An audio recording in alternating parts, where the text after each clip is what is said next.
जय हिंद दोस्तों, कैसे हैं आप लोग। Once again I welcome you all. मैं इंजीनियर अजय गुप्ता आप सभी लोगों का स्वागत करता हूं घट्टा चक्र के यूट्यूब प्लेटफॉर्म पे। दोस्तों, जैसा कि आपको पता है कि हमने टेंस चैप्टर स्टार्ट कर लिया है और टेंस का जो बेसिक फाउंडेशन है, जो मैंने आपको समझाने का प्रयास किया था कि हमें ये जानना है पहले टाइम और टेंस को सेपरेट फॉर्म में समझना है। टाइम एक अलग एंटिटी है, टेंस एक अलग एंटिटी है। टेंस को हमें 4 स्टेट में समझना है कि किसी वर्ब को हम जितने स्टेट में रिप्रेजेंट कर सकते हैं वही टेंस है। वर्ब का प्रेजेंटेशन ही टेंस कहलाता है। तो किसी भी वर्ब को आप 4 स्टेट में प्रेजेंट कर सकते हो, indefinite, continuous, perfect and perfect continuous. ये आपके टेंसेस है, राइट। टाइम आपका है प्रेजेंट, पास्ट एंड फ्यूचर। तो प्रेजेंट का भी 4 स्टेट हो सकता है, पास्ट का भी 4 स्टेट हो सकता है, फ्यूचर का भी 4 स्टेट हो सकता है। इसको गुणा करने की कोई जरूरत नहीं, गुणा मत किया करिए, जानते रहा करिए। अच्छा, फिर हमने समझाया था कि बेटा इंडेफिनिट टेंस कब यूज करते हैं, जब बिगिनिंग क्लियर ना हो, मतलब ना तो आप ये कह पाए कि ये कंटिन्यू है, ना तो आप ये कह पाए ये पूरा हो गया, कुछ समझ नहीं आ रहा है, ना समझ में आने की स्थिति ही इनडेफिनिट कहलाती है। इनडेफिनिट का मतलब ऐसी स्टेट जहां कुछ समझ नहीं आ रहा, अनिश्चित टाइप का हो गया। कंटिन्यूअस, जब कोई काम चल रहा हो, पूरा ना हुआ हो, इनकम्प्लीट स्टेट ऑफ एक्शन, उसको बोलते हैं कंटिन्यूअस। फिर हमने कहा परफेक्ट क्या है, कोई काम अगर चल ही रहा है तो आज नहीं तो कल जाके पूरा भी हो जाएगा, तो जब भी पूरा हो जाएगा वो परफेक्ट स्टेट चला जाएगा। पीसी क्या था कि कुछ काम हो चुका हो, कुछ काम बाकी, किसी एक काम को स्लॉट में करके देखो तो पता लगेगा इतना काम हो गया, पी हो गया परफेक्ट, और इतना काम बाकी है सी, कंटिन्यूअस, दैट इज पीसी। तो आई होप ये 4 टेंस बाकायदा मैंने लास्ट लेक्चर्स में कायदे समझाया गया है, इसको जाके वापस से देखिए, समझिए, जानिए। आइए उसको आगे कंटिन्यू करते हैं। फिर हमने आगे बढ़ाते हुए कहा था कि प्रेजेंट इंडेफिनिट और पास्ट इंडेफिनिट का जो डिफरेंस है वो हम डिसाइड कैसे करते हैं कि when to use present indefinite and when to use past indefinite. हमने कहा था कि कुछ चीजें दोनों में सिमिलर हैं, जैसे हैबिचुअल एक्शन दिखाना है तो प्रेजेंट इंडेफिनिट भी आपके पास ऑप्शन है, पास्ट इंडेफिनिट भी आपके पास ऑप्शन है। यूनिवर्सल ट्रुथ दिखाना है, जनरल ट्रुथ दिखाना है तो आप प्रेजेंट इंडेफिनिट तो यूज कर सकते हैं, पास्ट इंडेफिनिट नहीं यूज कर सकते। पोजीशन दिखाना है तो फिर से दोनों अवेलेबल हैं, प्रेजेंट इंडेफिनिट में भी आप पोजीशन दिखाते हो, पास्ट इंडेफिनिट में भी आप पोजीशन दिखाते हो। लेकिन अगर किसी एक्शन को वन टाइम एक्शन में दिखाना है तो वन टाइम एक्शन हमेशा पास्ट के इंडेफिनिट में रिप्रेजेंट किए जाते हैं, ना कि प्रेजेंट के इंडेफिनिट।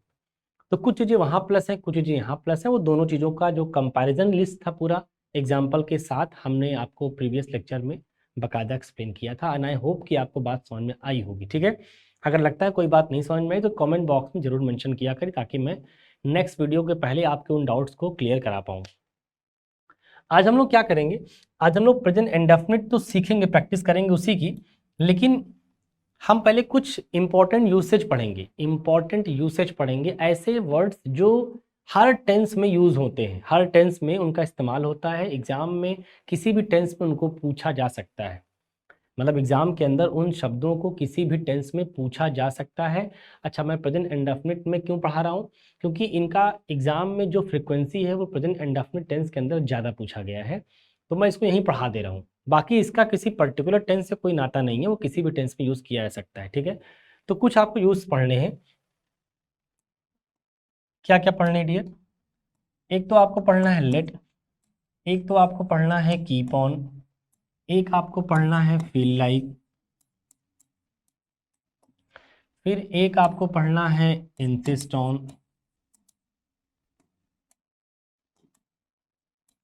तो फील लाइक है, कीप ऑन है, लेट है ना, इंसिस्ट ऑन है, तो इन सबको हमको पढ़ना है। और आपका एक हैव, ये हमको इतने मिनिमम यूसेज पढ़ने हैं जिनका इस्तेमाल हम किसी भी टेंस में कर सकते हैं, मुद्दा वो नहीं है, बट इन जनरल ये इंडेफिनिट टेंस के अंदर पूछे जाते हैं। तो आइए पहले इन एक एक शब्द को सीख लेते ताकि इनके ऊपर जब भी कोई सवाल बने तो हम कर पाए। ठीक है, टेंस कोई सा भी हो, हालांकि हम इंडेफिनिट टेंस पढ़ रहे हैं तो पहले हम इंडेफिनिट टेंस के ऊपर इनकी बात करते हैं। आइए पहला सवाल पढ़ते हैं भैया, लेट। लेट एक वर्ब है जिसका मतलब होता है टू अलाउ। क्या मतलब होता है भैया, टू अलाउ, किसी को अलाउ करना, परमिट करना। अच्छा, हमको पता है पहला बेसिक चीजें क्या पता है, वो देखो जरा, बेसिक चीजों में ये है, गया नहीं था क्या ये, जो सेंटेंस का स्ट्रक्चर होता है, सब्जेक्ट के बाद वर्ब आएगा, वर्ब के बाद ऑब्जेक्ट आएगा, एंड ऑब्जेक्ट के बाद अदर वर्ड आएगा। ये हमारा बेसिक ऐसा स्ट्रक्चर है कि सब्जेक्ट के बाद वर्ब, वर्ब के बाद ऑब्जेक्ट, ऑब्जेक्ट के बाद अदर वर्ड। दूसरा बेसिक क्या था कि जो ऑब्जेक्ट होता है वो दो लोगों के पास होता है, या तो वर्ब के पास होता है या फिर प्रेपोजिशन के पास होता है। बोलिए हाँ, ऑब्जेक्ट वर्ब भी रख सकता है, प्रेपोजिशन भी रख सकता है, ठीक है। दूसरा, अगर हम कोई प्रेपोजिशन यूज़ कर रहे हैं तो प्रेपोजिशन के बाद उसका अपना ऑब्जेक्ट आना चाहिए, और ऑब्जेक्ट कौन बनता है, कोई नाउन या फिर कोई प्रोनाउन। ये कुछ थोड़ी बातें थी जो आपको जानते समझते रहना है भैया। हाँ, आ जाओ। हमको पता है कि लेट एक वर्ब है, तो इस वर्ब का अपना ऑब्जेक्ट होगा। क्यों? क्योंकि लेट का मतलब है अलाउ करना। आखिर अलाउ किसी को तो आप करेंगे, तो जिसको भी अलाउ करेंगे वही आपका क्या हो गया, ऑब्जेक्ट। और ये ऑब्जेक्ट कोई समवन हो सकता है, हालांकि समवन के अलावा यहाँ पे समथिंग भी हो सकता है, बहुत बुरा मत मान जाना, हटाओ, हमें लिखता ही नहीं हूँ। अच्छा, अब हमको पता है कि लेट के आगे हमें वो ऑब्जेक्ट लिखना पड़ेगा जिसको आप अलाउ कर रहे हो। अगर जिसको आप अलाउ कर रहे हो वो ऑब्जेक्ट हो गया। आखिर इस पर्सन को या इस चीज़ को, जो भी पर्सन है या समथिंग है, कुछ भी हो सकता है, इसको आप अलाउ कर रहे हो, तो अलाउ किसी न किसी फंक्शन के लिए कर रहे होगे, किसी न किसी कार्य के लिए कर रहे होगे। वो काम कौन सा है, उसी काम को हम वर्ब बोलते हैं। तो वर्ब की फर्स्ट फॉर्म लगानी, कौन सी फॉर्म लगानी, फर्स्ट। ये वो काम है जो ये करेगा, इसी इसी काम के लिए इसको अलाउ किया गया है। एक एग्जाम्पल से बात को समझते हैं। मैंने कहा वह मुझे वहां नहीं जाने देता है, नहीं जाने देता है, ये एक सेंटेंस है। वह मुझे वहां नहीं जाने देता है। अगर ये लड़का मुझको जाने नहीं देता, इसका मतलब है कि क्या ये मुझे अलाउ करता होगा जाने के लिए? नहीं करता होगा। इसका मतलब है कि ये लड़का मुझे अलाउ ही नहीं करता वहां जाने के लिए। सिंपल सी बात है। अगर अलाउ नहीं करता तो यहाँ पे जो जाने देना है ना, जाने देना, यही पढ़ के समझ में आ गया कि ये अलाउ का सेंस है। अलाउ का सेंस है, इसका मतलब लेट लगाना पड़ेगा। अगर लेट लगाना पड़ेगा तो टेंस के अकॉर्डिंग लगाएंगे आप। तो टेंस कौन सा हो गया, प्रेजेंट का इंडेफिनिट, क्योंकि ना तो यहाँ कंटिन्यूटी भी दिखा रहा है, ना तो यहाँ परफेक्शन दिखा रहा है, ना तो यहाँ परफेक्ट कंटिन्यूस दिखा रहा है। तो भैया फिर कौन सा टेंस बचेगा, इंडेफिनिट। बात है चूंकि प्रेजेंट की, तो प्रेजेंट का इंडेफिनिट हो जाएगा। तो तुमको पता है कि प्रेजेंट के इंडेफिनिट में डू या डज नॉट लगाते हैं, बोलो हाँ। ही सिंगुलर है तो डज नॉट लगा लिया। डज नॉट के बाद क्या आएगा, मेन वर्ब की फर्स्ट फॉर्म। मेन वर्ब क्या है यहाँ पे, अलाउ करना। कि ये लड़का अलाउ नहीं करता, मतलब जाने नहीं देता इक्वल टू जाने के लिए अलाउ नहीं करता। तो मेन वर्ब क्या होगी, अलाउ करना, दैट इज लेट। अच्छा, लेट के बाद क्या लगाओगे, ऑब्जेक्ट लगाओगे। ऑब्जेक्ट लगाओगे, किसको अलाउ नहीं कर रहा है, मुझे अलाउ नहीं कर रहा है। अच्छा, किस काम के लिए अलाउ नहीं कर रहा है, जाने के लिए। तो जिस जिस काम के लिए कर रहा है उसको फर्स्ट फॉर्म में लिखना होता है, me go. He does not let me go, कहाँ जाने के लिए, वहां। He does not let me go there. तो सेंटेंस लो बन गया कि he does not let me go there, वो लड़का मुझे वहां जाने नहीं देता है। तो ये आपका कंप्लीट सेंटेंस है एंड करेक्ट। तो आई होप बात समझ में आ गई लेट कैसे करना है। तो लेट के आगे उसका अपना ऑब्जेक्ट जिसको आप अलाउ कर रहे हो वो लिखना होता है। फिर उस काम के लिए अलाउ कर रहे हो, जिस काम के लिए आप अलाउ कर रहे हो उस काम को आपको फर्स्ट फॉर्म में लिखना पड़ता है। बेयर इन्फिनिटिव बोलते हैं, आगे चलकर बात समझ में आ जाएगी। तो लेट के आगे जिन वर्ब को यूज करते हैं फर्स्ट फॉर्म में, एग्जाम में क्या करेगा बेटा, एग्जाम में कुछ नहीं करेगा। एग्जाम में एक छोटा सा काम करेगा। वो क्या करेगा, इसी main verb, sorry non finite verb को जो यूज किया गया है, इस वर्ब को क्या करेगा, वो वेंट लिखेगा सेकेंड फॉर्म, वो गॉन लिख देगा थर्ड फॉर्म, वो गोइंग लिख देगा आईएनजी फॉर्म, वो टू गो लिख देगा इन्फिनेटिव फॉर्म। मतलब उसके पास तमाम ऑप्शन है आपसे गलती कराने की। आपको लेकिन ध्यान रखना है भैया कि लेट के आगे हम जो भी वर्ब यूज करेंगे वो एक्टिव वॉइस में यूज करेंगे। क्यों? क्योंकि इसका डूअर यही है। आखिर इस काम को कौन करेगा, जाने वाला काम कौन कर रहा है, मी कर रहा है। तो मी अगर खुद ही वो काम कर रहा है, इसको बोलते हैं एक्टिव मीनिंग। कौन सी मीनिंग, एक्टिव मीनिंग। और एक्टिव मीनिंग हमेशा फर्स्ट फॉर्म से रिप्रेजेंट की जाती है। तो फर्स्ट फॉर्म रिप्रेजेंट करो, तो गो करो। तो ये भी गलत है, ये भी गलत है, ये भी गलत है, ये भी गलत है। तो गलतियां कहाँ कहाँ हो सकती हैं, गलतियां यही हो सकती हैं। एग्जाम में सब लिख के देगा, आपको समझना है ये गलत है ये सही है। आइए एक सेंटेंस और करते हैं तो बात आपको और समझ में आएगी।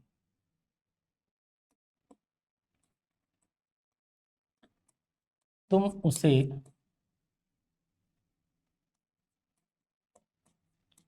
पढ़ने क्यों नहीं देते हो, पढ़ने क्यों नहीं देते हो, ये है। तुम उसे पढ़ने क्यों नहीं देते हो। अच्छा, पढ़ने देते हो इसका मतलब अलाउ करना हो गया ना, कि ये लड़का क्यों अलाउ नहीं करता उसको पढ़ने के लिए। पढ़ने देने का मतलब क्या कि पढ़ने के लिए अलाउ करना या नहीं करना, तो नहीं लिखा हुआ इसका मतलब अलाउ नहीं कर रहा होगा। तो इसका मतलब यहाँ भी आपको तुरंत समझ में आ जाएगा कि सर यहाँ पे लेट लगना है, क्योंकि अलाउ का सेंस है, सिर्फ पढ़ना नहीं है। अच्छा, सेंटेंस है इंट्रोगेटिव। देखो सेंटेंस तुम्हारे पास 3 प्रकार से हो सकते हैं, अफर्मेटिव, नेगेटिव एंड इंट्रोगेटिव। बोलो हाँ। अफर्मेटिव और नेगेटिव असर्टिव का पार्ट है, और असर्टिव सेंटेंस कहाँ शुरू होते हैं, सब्जेक्ट से शुरू होते हैं, देन हेल्पिंग वर्ब होती है, देन आपकी मेन वर्ब होती है, देन आपका अपना ऑब्जेक्ट होता है, और देन आपका अपना अदर वर्ड होता है। लेकिन जो इंट्रोगेटिव सेंटेंस होता है, इंट्रोगेटिव वर्ड से शुरू हो सकता है, या फिर इसी हेल्पिंग वर्ब को उठा के पहले कर दो सब्जेक्ट के। सिखाया था कि इंट्रोगेटिव स्ट्रक्चर कैसे होते हैं, उसकी हेल्पिंग वर्ब को सब्जेक्ट के पहले लिख दो। सब्जेक्ट के पहले लिख दोगे तो ऑटोमेटिक वो इंट्रोगेटिव बन जाएगा। अब आपको किसी क्वेश्चन वर्ड की ज़रूरत नहीं है, वो रहे तो भी ठीक और ना रहे तो भी ठीक, ये है। तो ये सेंटेंस चूंकि इंट्रोगेटिव वर्ड दिखाई पड़ रहा है, तो सबसे पहले इंट्रोगेटिव वर्ड ही लिख लेंगे, तो क्या हो जाएगा भैया, वाई। सेंटेंस प्रेजेंट इंडेफिनिट है तो डू या does, why do you, why do you. So why do you not, भी नॉट लगा लिया। देखो interrogative word helping verb present indefinite tense helping do लगा लिया, सब्जेक्ट, सब्जेक्ट के बाद मेन वर्ब। अब मेन वर्ब में निगेशन था, नॉट लगा लिया पहले। अब मेन वर्ब क्या है, लेट, लेट लगा लिया। लेट के बाद क्या आएगा, ऑब्जेक्ट उसका अपना, वर्ब के बाद ऑब्जेक्ट। आखिर किसको पढ़ने नहीं देता, उसे, ये इसका ऑब्जेक्ट है, हिम। और फिर जिस काम के लिए वो करने दे रहा है नहीं दे रहा उसको लिखना पड़ता है किस फॉर्म में, फर्स्ट फॉर्म में। तो वर्ब इज पढ़ना और पढ़ना इज स्टडी, स्टडी का first form study. So why do you not let him study, लो बन गया, why do you not let him study.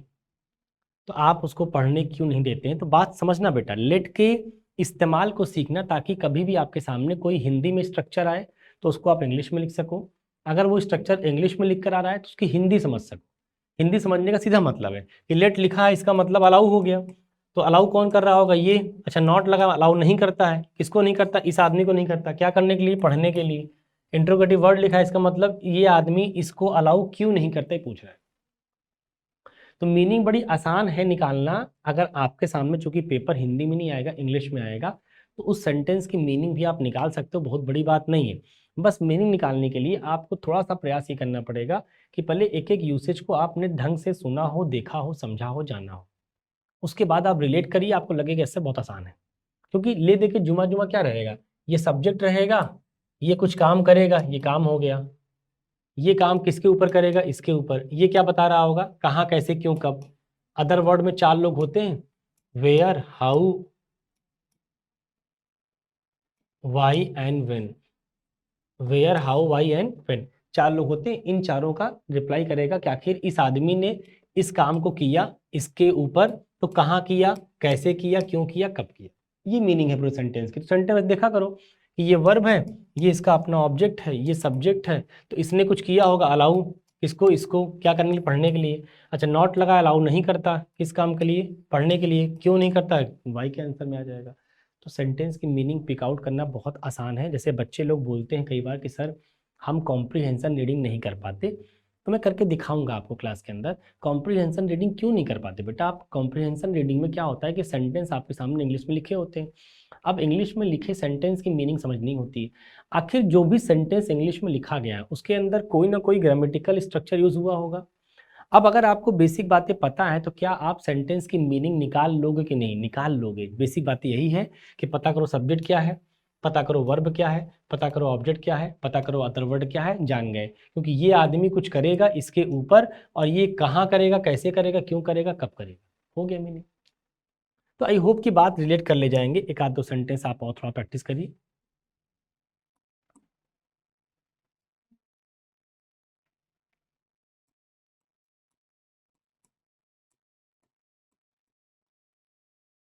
तुम अपने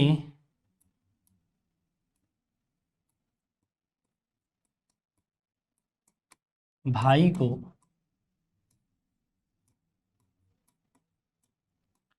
मुझसे मिलने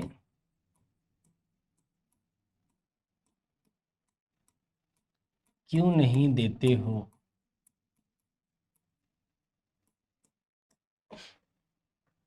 तुम अपने भाई को मुझसे मिलने क्यों नहीं देते हो, ये एक सेंटेंस है, इसको इंग्लिश में बनाना है। मैं 10 सेकंड का पॉज ले रहा हूँ, एक बार आप देखें इस सेंटेंस को इंग्लिश में क्या बनाएंगे।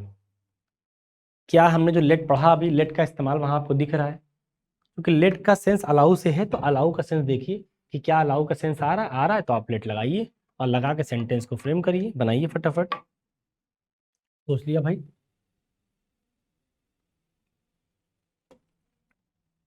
आई होप सोच लिया होगा। चल देखिए, मैं अब आपको आंसर करता हूँ।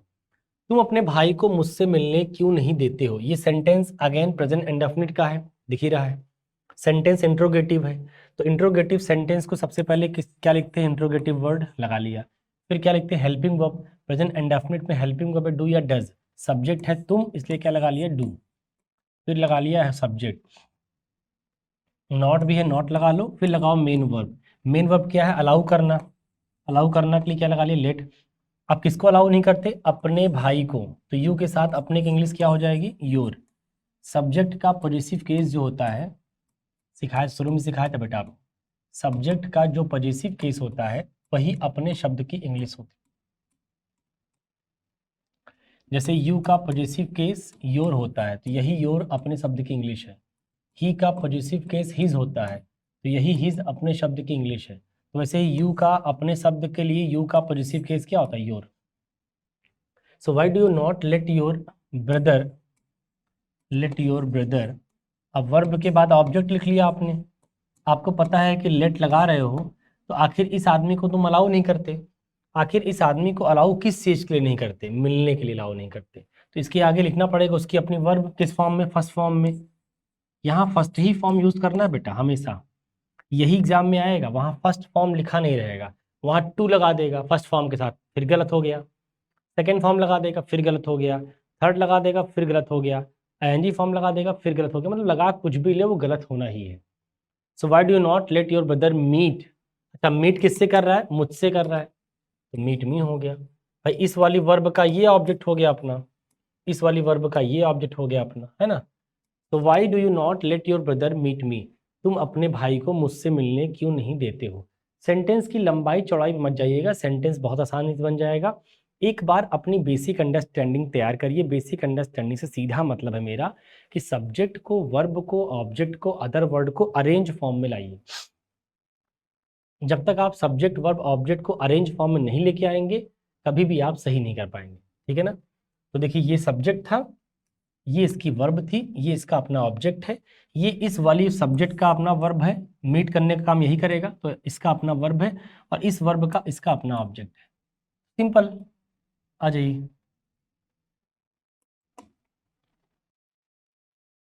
मैंने कहा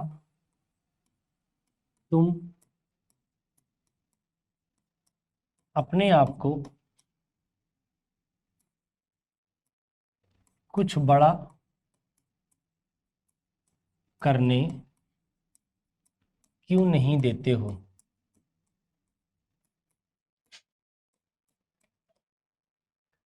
एरर को एक साथ तैयार करिएगा। जैसे मैं आपके सामने भले सेंटेंस लिख रहा हूँ हिंदी में फिर इंग्लिश में, लेकिन आपको एरर के पॉइंट ऑफ व्यू से जो बातें बता रहा हूँ वही दिमाग में रखना है कि लेट वाले केस में जो एरर आपके एग्जाम में डायरेक्टली आएगी वो यही आएगी कि लेट के बाद जो ऑब्जेक्ट लिखेंगे उसके बाद जो आप वर्ब की फर्स्ट फॉर्म लिखेंगे, उसी वर्ब की फर्स्ट फॉर्म में छेड़खानी करेंगे वो लोग फर्स्ट फॉर्म के साथ टू लगा देते हैं, वो लोग फर्स्ट फॉर्म हटाकर सेकेंड फॉर्म लगा देते हैं। तो अलर्ट रहना है, गलती वहीं होगी। प्रैक्टिस करा दे रहा हूँ ताकि बार बार रिपीट किए रहेंगे, first form first form first form दिमाग में चलता रहेगा। ये सेंटेंस है, तुम अपने आप को कुछ बड़ा करने क्यों नहीं देते? वो तो होता नहीं, बहुत सारे लोग रिस्क लेना नहीं चाहते। मैंने कहा भाई तुम्हारे पास इतनी क्षमता है, टैलेंट है, कर सकते हो, लेकिन तुम अपने आप को क्यों नहीं अलाउ करते हो बड़ा करने के लिए? तुम रिस्क लेना नहीं चाहते, तो आपने कहा नहीं सर मैं रिस्क लेना नहीं चाहता, मैं ऐसे छोटे में खुश हूँ। तो ठीक है, अपने अपने आदमी की अपनी भी सोच होती है। फिलहाल मैं चाहता हूँ कि ये सेंटेंस आप इंग्लिश में बनाए। 10 सेकंड का पॉज ले रहा हूँ, फटाफट बनाए। अगर आप इसको इंग्लिश में बोलते तो क्या बोलते, ये आपको सोचना है। तेज करिए। चलिए, मैं आवाज़ तक करता हूँ। देखिए, सेंटेंस अगेन फिर से इंट्रोगेटिव है, प्रेजेंट इंडेफिनिट है, तो प्रेजेंट इंडेफिनिट सेंटेंस है, इंट्रोगेटिव है, उठा लीजिए बाहर। सेंटेंस में इंट्रोगेटिव वर्ड सबसे पहले आएगा, फिर हेल्पिंग वर्ब आएगी डू या डज। तो वाई डू यू, नॉट भी दिया है, नॉट लगा लिया, फिर वर्ब की फर्स्ट फॉर्म मेन वर्ब की लेट। लेट के बाद आएगा ऑब्जेक्ट, किसको नहीं अलाउ करते हो? तो किसको? अपने आप को। तो यू के लिए अपने आप की इंग्लिश क्या हो जाएगी? Your self. जब भी स्वयं को बात होती है सेल्फ वर्ड यूज कर लिया करिए, सेल्फ। ही का हिमसेल्फ, वैसे यू का your self. Why do you not let your self, अब वर्ब की फर्स्ट फॉर्म, करना, करना की इंग्लिश क्या होती है, डू। वर्ब की फर्स्ट फॉर्म क्या करना है, कुछ बड़ा, कुछ बड़ा मतलब समथिंग बिग। लो बन गया। हमने कहा why do you not let your self do something big, why do you not let your self do something big. तो लेट के बाद ये उसका अपना रहा ऑब्जेक्ट, खुद को, इस बार खुद ही ऑब्जेक्ट है वो, और ये है वर्ब की फर्स्ट फॉर्म। गलती इसी में एग्जामिनर करवाता है कि यहाँ पे टू लगा देगा, आईएनजी फॉर्म लगा देगा, दुनिया की चीज़ों को लगाने का प्रयास करेगा, नहीं करना है। बेयर इन्फिनिटिव यूज करते हैं, मतलब वर्ब की फर्स्ट फॉर्म लगाते हैं। आई होप बात क्लियर हो गई होगी। चलिए, लेट हो गया। लेट के आगे हम आगे बढ़ते हैं भैया, लेट के आगे बढ़ते हैं, कीप ऑन एक पढ़ते हैं। कीप ऑन को कैसे इस्तेमाल करते हैं, कहाँ इस्तेमाल करते हैं, समझिए। मैंने कहा जो कीप ऑन शब्द है, कीप ऑन भी एक गेट है, अकेले तो आएगा नहीं, से लेट अकेले नहीं आता, लेट के आगे कोई ना कोई वर्ब जरूर आएगी। तो इसे कीप ऑन के आगे भी कोई ना कोई वर्ब आएगी, जो कि कीप ऑन एक गेट होता है, मतलब एक एजेंट है जिसका इस्तेमाल कब करते हैं, इट इज यूज्ड टू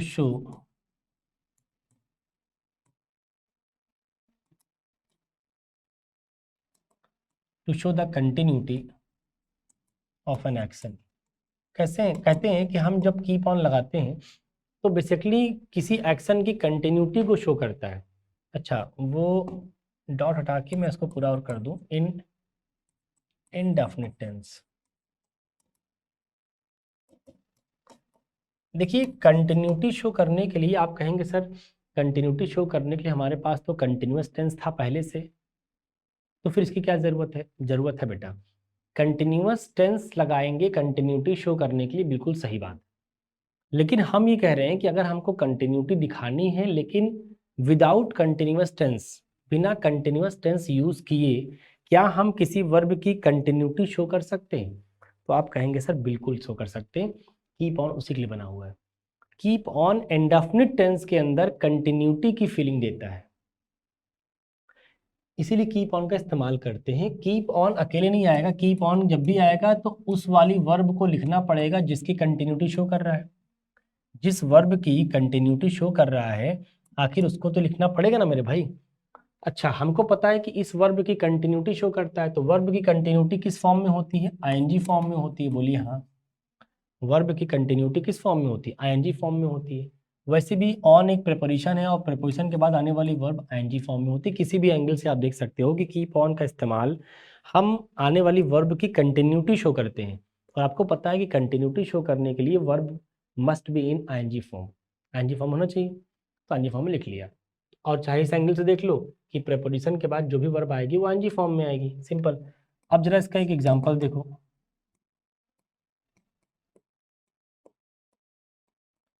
वह दिन भर क्रिकेट खेलता रहता है, वह दिन भर क्रिकेट खेलता रहता है। कह रहा है कि ये लड़का दिन भर ना क्रिकेट खेलता रहता है। तो देखो लिखा है दिन भर क्रिकेट खेलता रहता है, क्या आप बता पाएंगे ये एक्टिविटी शुरू कब हुई। क्रिकेट खेलता तो रहता दिन भर, लेकिन शुरू कब हुआ ऐसा करना नहीं पता आपको, इसलिए मैंने कहा था कि इंडेफिनिट टेंस है वो कंटिन्यूअस टेंस नहीं है। इंडेफिनिट टेंस के अंदर कंटिन्यूटी की फीलिंग है कि क्रिकेट खेलता रहता है, अक्सर खेलने वाला काम हमेशा चलता रहता है, लेकिन शुरू कब हुआ यू कांट टेल, आप बता नहीं सकते। इसीलिए हमने कहा इसको जब बिगनिंग क्लियर ना हो तो इंडेफिनिट टेंस यूज करते हैं। इंडेफिनिट टेंस दिख भी रहा है। अच्छा, इंडेफिनिट टेंस है, अगर इंडेफिनिट टेंस है तो अफर्मेटिव सेंटेंस है। अफर्मेटिव सेंटेंस सबसे पहले क्या आएगा, सब्जेक्ट आएगा। सब्जेक्ट के बाद क्या आएगा, मेन वर्ब की फर्स्ट फॉर्म। मेन वर्ब क्या है, खेलता रहता है, खेलना तो है लेकिन रहना लगा के हम क्या कर रहे हैं, इस वाले वर्ब की कंटिन्यूटी दिखा रहे हैं। रहना वर्ड को ऐड करके हम प्ले वर्ड का कंटिन्यूटी दिखा रहे हैं, तो किससे दिखाएंगे, फिर कीप ऑन से दिखाना पड़ेगा। मतलब इस वाले वर्ब को लिखने से पहले कीप ऑन लगाना पड़ेगा। तो कीप ऑन हो गई आपकी मेन वर्ब, सब्जेक्ट सिंगुलर है इसलिए कीप्स कर दिया, इतना समझ रहे होंगे, प्रेजेंट डेफिनिट है। ही कीप्स ऑन, अब कीप ऑन अकेले तो आएगा नहीं, इसके आगे एक वर्ब आएगी। कौन सी वर्ब, जिसकी कंटिन्यूटी दिखानी है, किसकी दिखानी है, खेलने की कंटिन्यूटी दिखानी है। किस फॉर्म में दिखाएंगे भैया, आईएनजी फॉर्म में दिखाएंगे। तो ही कीप्स ऑन प्लेइंग, क्या खेल रहा है, क्रिकेट। इस प्ले वर्ब का अपना ऑब्जेक्ट हो गया ये। He keeps on playing cricket. कब, दिन भर। दिन भर की इंग्लिश होती है भैया थ्रू आउट। दिन भर की इंग्लिश होती है थ्रू आउट द डे। हमने कहा he keeps on playing cricket through out the day, ये लड़का दिन भर क्रिकेट खेलता रहता है। He keeps on playing cricket through out the day. तो आई होप की बात समझ में आ गई होगी। कीप ऑन कैसे करना है। कीप ऑन जब भी आएगा कंटिन्यूटी शो करेगा किसकी, किसी एक्शन की, इसका मतलब इसके बाद जरूर एक वर्ब आएगी और उस वर्ब को किस फॉर्म में लिखना है, आईएनजी फॉर्म में, क्योंकि प्रीपोजिशन के बाद आईएनजी फॉर्म आती है। या तुम यहाँ समझ लो कि कंटिन्यूटी ऑफ एक्शन हमेशा आईएनजी फॉर्म में होती है। तो अब सेंटेंस में जब आएंगे तो जिस टेंस में रहेगा उस टेंस की वर्ब यूज करेंगे। टेंस प्रेजेंट इंडेफिनिट तो वर्ब की फर्स्ट फॉर्म लगा लिया। और बाकी कीप ऑन के बाद आईएनजी फॉर्म तो हमेशा आएगा, उससे मतलब ही नहीं टेंस से। बात पकड़ में आ रही है। चलिए भाई, बात अगर समझ में आया करे तो बोला करिए हाँ। आइए थोड़ी सी बात को हम आगे लेके चलते हैं। मैंने कहा एक सेंटेंस,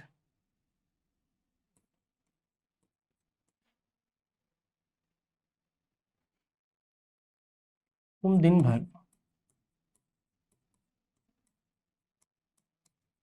घर पर क्या करते रहते हो, क्या करते रहते हो। एक बार जरा ट्राई करो, तुम दिन भर घर पर क्या करते रहते हो। 10 सेकंड का वक्त दे रहा हूँ, जल्दी से ट्राई करो। तुम दिन भर घर पर क्या करते रहते हो। ट्राई करिए एक बार आप, क्या करेंगे इसको। थोड़ा फास्ट करिए भाई। चलिए मैं इसका आंसर करता हूँ। देखो सेंटेंस अगेन प्रेजेंट इंडेफिनिट है, प्रेजेंट इंडेफिनिट है। तुम दिन भर घर पर क्या करते रहते हो, प्रेजेंट का इंडेफिनिट टेंस है। अच्छा, सेंटेंस चूंकि इंट्रोगेटिव है, क्या करते रहते हो, इंट्रोगेटिव वर्ड आया है। तो सबसे पहले इंट्रोगेटिव वर्ड लिखेंगे, क्या हो जाएगा, वाई। इंट्रोगेटिव वर्ड के बाद हेल्पिंग वर्ब, हेल्पिंग वर्ब क्या बेटा, डू या does, that is do. Subject आपका क्योंकि यू है। अब यू के बाद मेन वर्ब आएगी। मेन वर्ब करना नहीं है, मेन वर्ब करते रहना, मतलब इसकी कंटिन्यूटी दिखानी है। तो आखिर इसे कंटिन्यूटी किससे दिखा पाओगे, कीप ऑन से। लो कीप ऑन लगा लो पहले, कीप ऑन लिख लो तब उसको लिखो। तो what do you keep on, verb की आईएनजी फॉर्म, तो करना इज डू, डू की ING form doing. So what do you keep on doing, तुम क्या करते रहते हो। इतने मतलब क्या हो गया, तुम, ये रहना कंटिन्यूटी दिखाएगा किसकी, इसकी। तो कह रहा है कि तुम क्या करते रहते हो, तुम, सॉरी वाई लिख दिया मैंने यहाँ पे, व्हाट होना चाहिए था।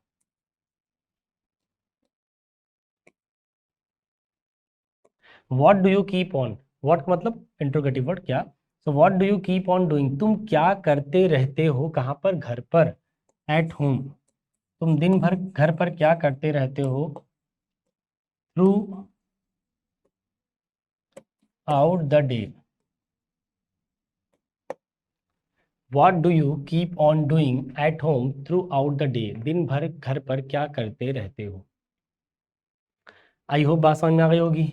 एक और ट्राई करो फिर आगे बढ़ते हैं।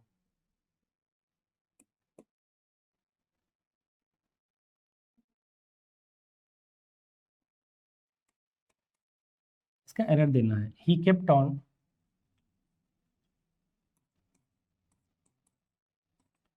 he kept on to teach English. He kept on to teach English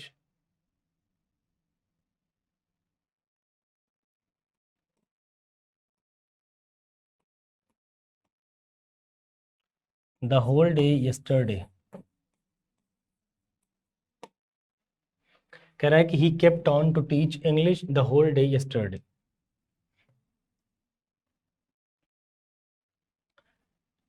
एक सेंटेंस और मैंने कहा,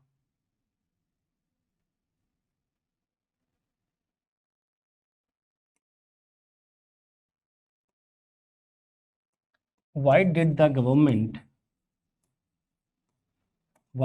government let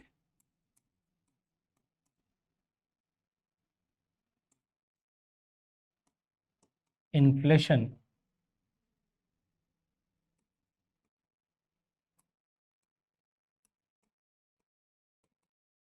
to rise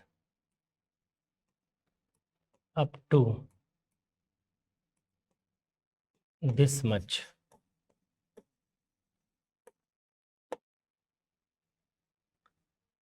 Y did the government let inflation to rise up to this much. ये दो स्टेटमेंट है, इन दोनों स्टेटमेंट में आपको बताना है कि सेंटेंस में क्या कोई गलती है।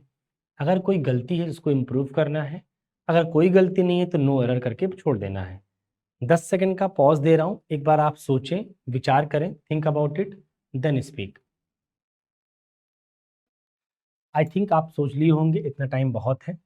आइए हम बात को कंटिन्यू करते हैं। देखो अभी मैंने सीखा कुछ देर पहले बेटा कि जो कीप ऑन होता है, कीप ऑन एक गेट है जिसका इस्तेमाल हम तब करेंगे हमें जब किसी वर्ब की कंटिन्यूटी दिखानी होगी।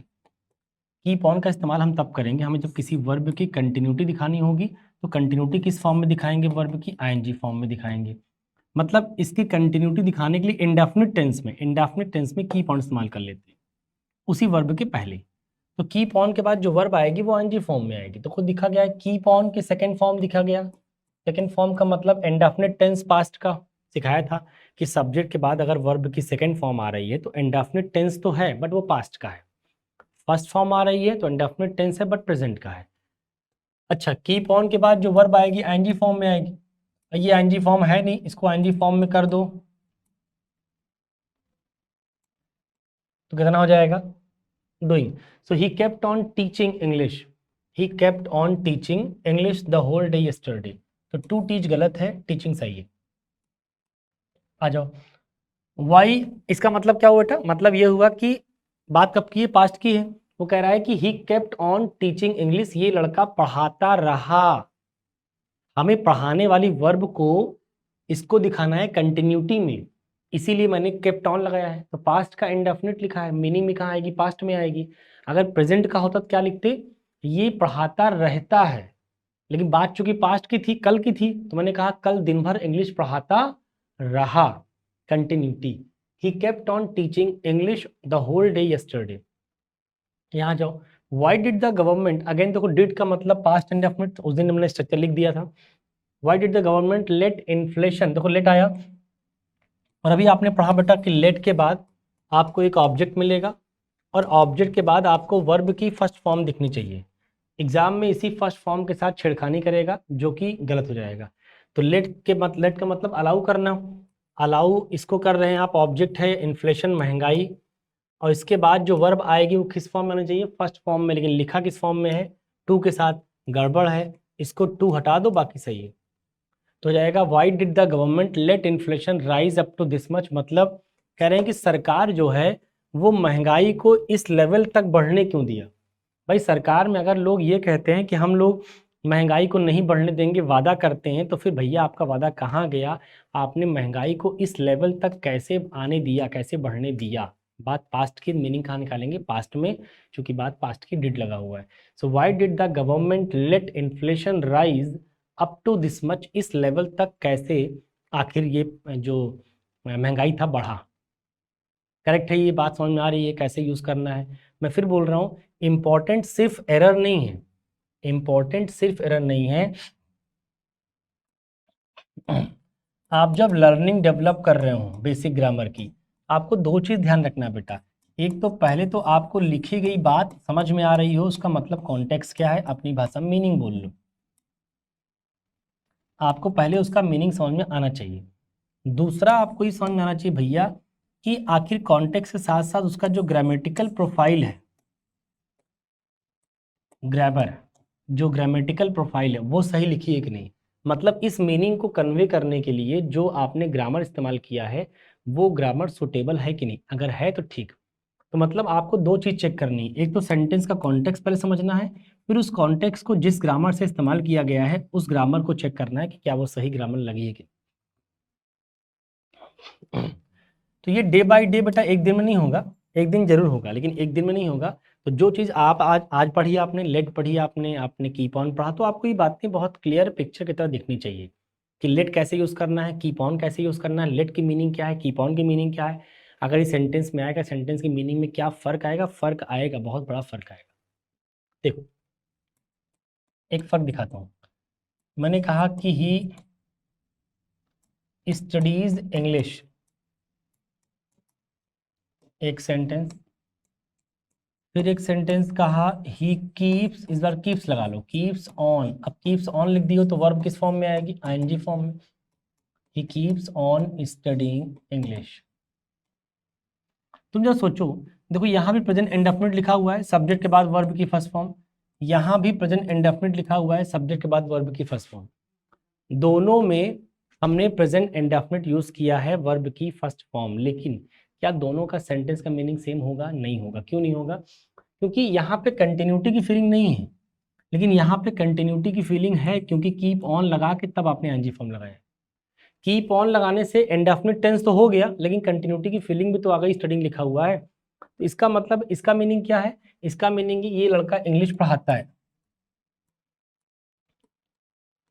वह अंग्रेजी पढ़ाता है, ये इसका मीनिंग है। ही स्टडीज इंग्लिश का मतलब ये लड़का इंग्लिश पढ़ाता है। लेकिन ये जो लिखा गया he keeps on studying English, इसका मतलब है कि ये इंग्लिश पढ़ाता, सॉरी पढ़ता लिखने से ना, वह इंग्लिश पढ़ता है। स्टडी का मतलब बेटा पढ़ाना नहीं होता, पढ़ना होता है। तो वह अंग्रेजी पढ़ता है, और ये क्या कह रहा है कि वह इंग्लिश पढ़ता रहता है, वह अंग्रेजी पढ़ता रहता है। देखो फर्क हुआ। इसकी मीनिंग क्यों बदल गई? क्योंकि कीप ऑन लगा है। कीप ऑन लगने का मतलब है कि स्टडी की अब कंटिन्यूटी दिखाएगा वो, तो मीनिंग बोलना पड़ेगा कि वह अंग्रेजी पढ़ता है, ऐसा नहीं, वह अंग्रेजी पढ़ता रहता है। अब हो गया कंटिन्यूटी, है इंडेफिनिट टेंस ही, इंडेफिनिट टेंस ही है, ये भी इंडेफिनिट टेंस है, बट इसमें कंटिन्यूटी की फीलिंग नहीं है, इसमें फीलिंग है। और उसकी वजह कौन है? Keep on. तो मैंने वही सिखाया बेटा आपको कि पहले आप कीप ऑन को हटाने से और लगाने से सेंटेंस में अंतर समझिए। आप ये समझिए कि इस सेंटेंस में कीप ऑन नहीं है और यहाँ पे कीप ऑन है, दोनों में फर्क है। दोनों में सही दोनों है, लगाओ तो सही है, ना लगाओ तो भी सही है, लेकिन दोनों के मीनिंग में फर्क हो जाएगा अगर आप कीप ऑन का मतलब समझते रहेंगे कि कीप ऑन हम किस केस में लगाते हैं।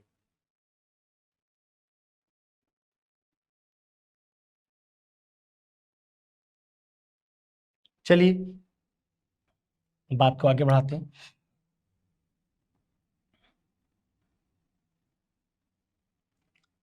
एक वर्ड है बेटा, feel like. Feel like, feel like का मतलब होता है मन करना। क्या मतलब होता है? ये एक वर्ब होती है बेटा, वर्ब, ठीक है, मन करना। तो ध्यान रखना, फील और लाइक ये समझते रहना भैया।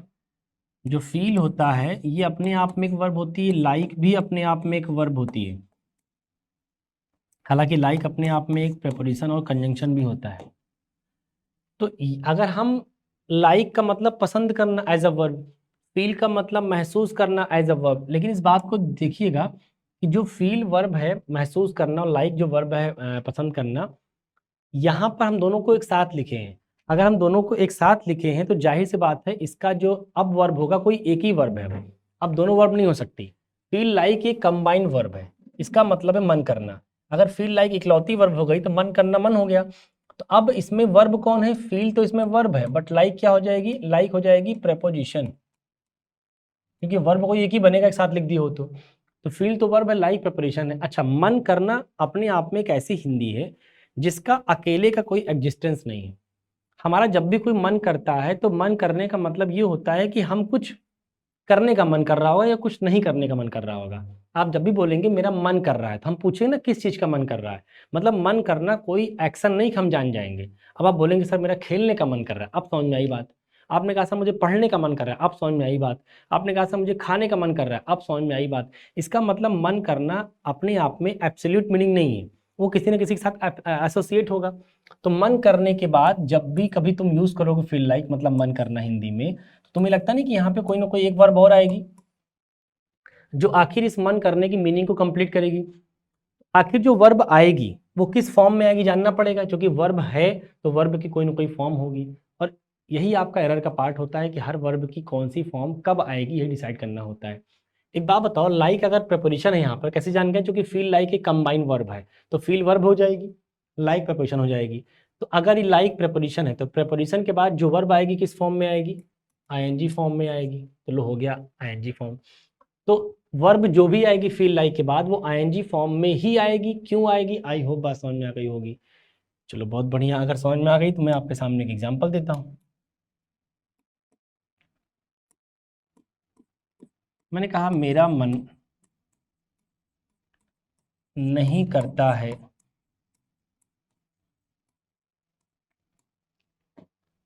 सुबह जल्दी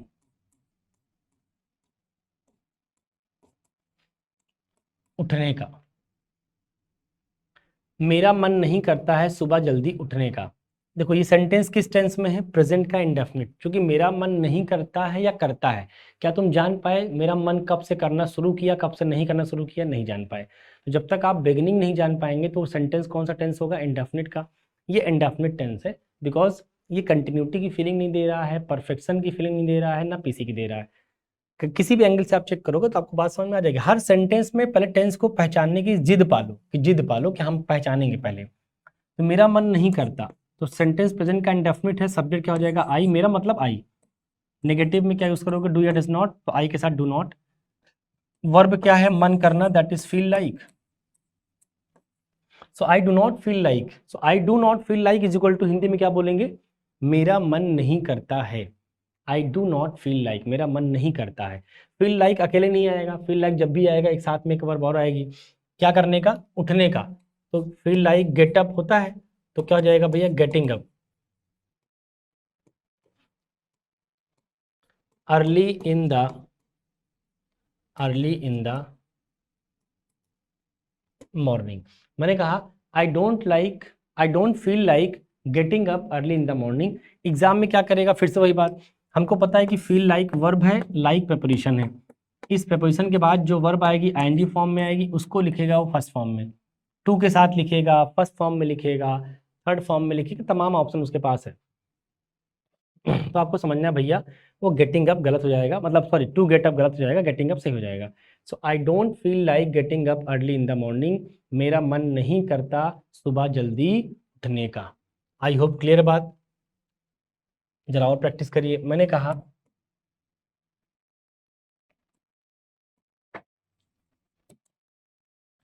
समटाइम्स, करें कभी कभी, sometimes I don't feel like to teach. कभी कभी होता है इंसान कोई काम कर रहा है लगातार, तो कभी कभी मन ऊब सा जाता है, तो कहता है भाई कभी कभी मेरा मन नहीं करता है सब करने का, कभी कभी मेरा मन नहीं करता। तो मैंने कहा sometimes I don't feel like. मैं इंग्लिश से हिंदी, हिंदी से इंग्लिश दोनों दिखा रहा हूँ ताकि आपके सामने कभी भी कोई सेंटेंस इंग्लिश में आएगा ही आएगा, एग्जाम में तो इंग्लिश में ही आएगा, तो आप उसकी मीनिंग समझ जाएं। या कभी कोई आपको हिंदी में कोई चीज़ लिख रहे हैं तो उसको इंग्लिश में आप बना भी पाएँ। इंग्लिश पढ़ने का, सीखने का एक ही मतलब है कि दोनों तरफ से आप कर लें, English to Hindi, Hindi to English, दोनों आपको आनी चाहिए। क्योंकि आप अगर हिंदी में कोई चीज़ देख रहे हैं तो उसको किसी ने कहा भाई इसको इंग्लिश में कैसे बोलेंगे, तो बोलना आना चाहिए ना आपको। तो sometimes I don't feel like मतलब क्या हुआ? कभी कभी मेरा मन नहीं करता, आई डोंट फील लाइक। किस चीज़ का मन नहीं करता आगे लिखना पड़ेगा, किस चीज़ का मन नहीं करता? पढ़ाने का।